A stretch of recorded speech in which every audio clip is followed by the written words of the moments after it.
மேலறை தியானம் மார்ச் மாதம் 29ஆம் திகதி 2026ஆம் ஆண்டு. எழுதியிருப்பவர் தானியேல் வலன்சியா குவேரா, மெக்சிகோ ராஜ்யம்.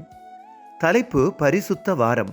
வாசிக்க வேண்டிய வேதப்பகுதி யோவான் 13ஆம் அதிகாரம் 31ஆம் வசனம் தொடங்கி 38ஆம் வசனம் வரை.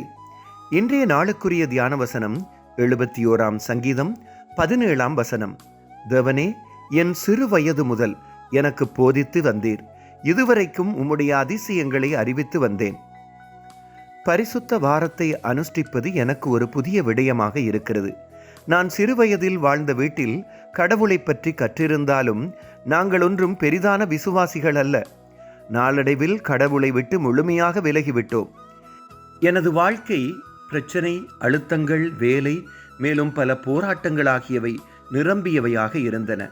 ஆனாலும் கடவுளுடைய இரக்கம் என்னை அவர் பக்கமாக இழுத்ததுடன் மேலறை தியானங்களாலும் கடவுளுடைய வார்த்தைகளினாலும் பலப்படுத்தப்பட்டபடியால் கடவுளுடைய வழியில் திரும்பினேன்.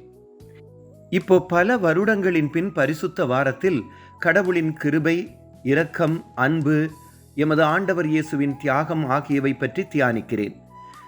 தமது வாழ்வின் உச்சக்கட்டத்தில் இயேசு எப்படி மனிதர்களுக்கு அன்பை வெளிப்படுத்தினார் என்பதை உணரக்கூடியதாக இருக்கிறது.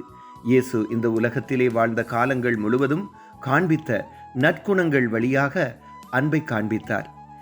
இந்த தியானத்தை எழுத கடவுள் தந்த சந்தர்ப்பத்துடன், நீ உன் இனத்தாரிடத்தில் உன் வீட்டுக்கு போய் கர்த்தர் உனக்கு இறங்கி உனக்கு செய்தவைகளையெல்லாம் அவர்களுக்கு அறிவி. மார்க் 5ஆம் அதிகாரம் 19ஆம் வசனத்தில் இயேசு சொன்னதை நான் நடைமுறைப்படுத்த புறப்படுகின்றேன். ஜெபம். ஆண்டவராகிய இயேசுவே, எங்கள் ஒவ்வொருவருக்கும் நீங்கள் காண்பிக்கும் பெரிதான அன்புக்காக நன்றி. ஆமேன். இன்றைய நாளுக்குரிய சிந்தனை. கர்த்தர் எனக்கு செய்த எல்லாவற்றிற்கும் அவருக்கு நன்றியையும் துதியையும் ஏறெடுக்கிறேன்.